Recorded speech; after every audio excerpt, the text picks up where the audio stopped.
Ako po si Karen. Nakilala ko po si Kuya Narciso dahil po kay Ate Chick. Kasi po lagi po niya sinashare yung mga post ni Kuya. So one time na curious po ako kasi lagi ko nga po nakikita sa wall ko. So sabi ko, ate, sino po yung Kuya Narciso? At sinabi nga po niya na isa po siyang kaibigan na taga-Australia din po. At nagpapagaling daw nga po siya ng mga tao dahil kinakasangkapan po siya ng Diyos. So one time, nagkasakit po yung 3-year-old son ko, si Kyle po. So, sabi ko, itry ko nga pong tawagan or i-text. So, nung nag-text po ako kay Kuya, sabi ko, Kuya, baka pwedeng ilapit yung anak ko dahil po nahihina na po siya at walang ganang kumain. Hindi ko na po alam kung anong gagawin ko. At in-schedule po ni Kuya Narciso kung kailan siya tatawag at wala po kaming binayaran na kahit ano. Si Kuya Narciso po ang tumawag sa amin at talaga pong kinilabutan po ako kasi nung nakausap ko po siya, lahat po ng sinabi niya tungkol sa amin, sa mga nakaraan namin at kung saan kami nakatira, lahat po totoo. Which is nakakapagtaka kasi hindi nga po namin siya kilala personally at yun lang po yung tanging panahon na nag-ausap kami.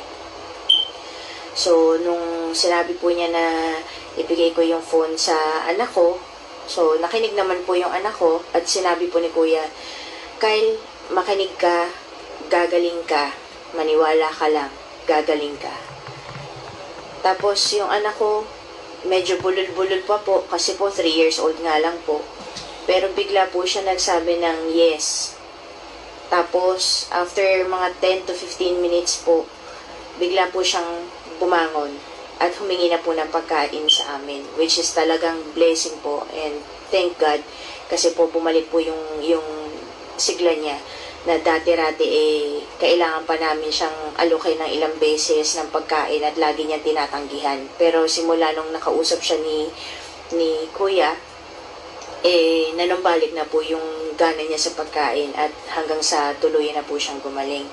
At lahat po ng yun, ginawa po ni Kuya Narciso na walang kapalit po. Lahat po libre, wala po akong dinastos or whatsoever. Ang hiling lang po niya is i-share po yung mga salita ng Diyos.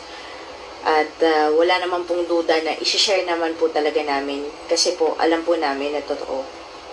Kaya hindi ko naman po sinasabi na malinis kami, makasalanan din po kami na hanggang ngayon nagpipilit na magbago para kahit papano mabawasan ang kasalanan namin.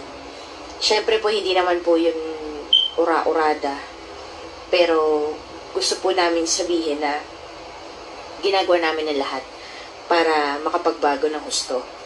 Kaya nasa sa inyo po yon kung maniniwala po kayo or hindi. Basta ang alam ko po, kung ano yung paniniwala nyo, yun po ang magpapagaling sa inyo.